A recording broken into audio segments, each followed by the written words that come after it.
तो बकरा ऐसे देख करके हंसा। हंसे क्यों तुम? तो उसकी आवाज मनुष्य जैसी निकली, भैया यही गलती हमने की थी, पुत्र होने के लिए तुम बकरा थे, तुम्हें काटा था, और आज तुम हमें काट रहे, तो हंसी आ रही कि कर्म का फल अवश्य भोगने को मिलता है। अवश्य तुम जिसका मांस खा रहे हो वो तुम्हें चीत चीत के खाएगा, आज नहीं तो कल, और नहीं तो ऐसे रोड में फैला तुम्हारा मांस फिरेगा कि कोई खाने वाला भी नहीं होगा।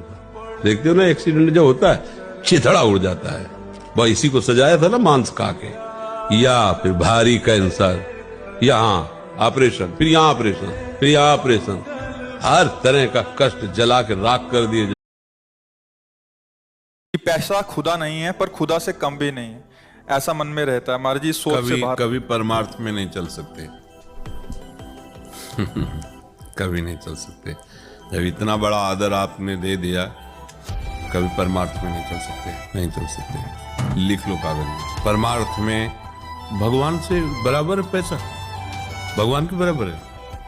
अरे जो माँ लक्ष्मी स्वयं भगवान की तरफ चितौते में चरण दबाती रहती है, आपने भगवान के समान पैसे को रख दिया। क्या देता है? विषय सेवन, शरीर का पोषण, ये भगवान है हमारा। क्या एक श्वास अभी ठाकुर जी रोक दे, पैसे में ताकत है, दूसरी श्वास चला दे, ताकत है?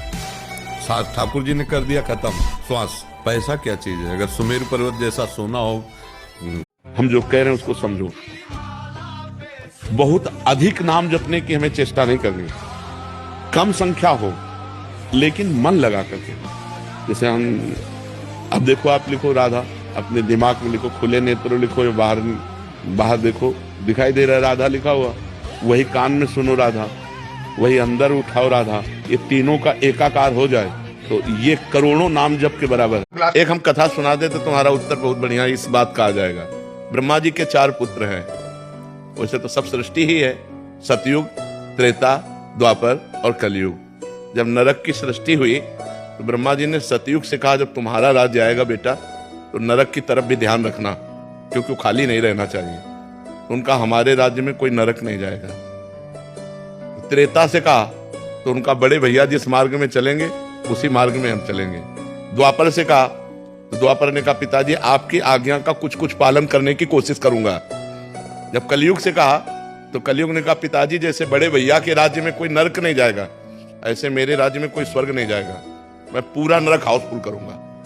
तुम्हें ऐसा मजबूत तैयार होना है कि किसी की प्रशंसा और किसी की निंदा तुम्हारे कदम न रोक पावे, असफलता भी तुम्हारे कदम न रोक पावे। ऐ साधक, ऐ उपासक, ऐ मनुष्य देह में विराजमान भगवदंश, कोई असफलता तुम्हारे कदम न रोक पावे।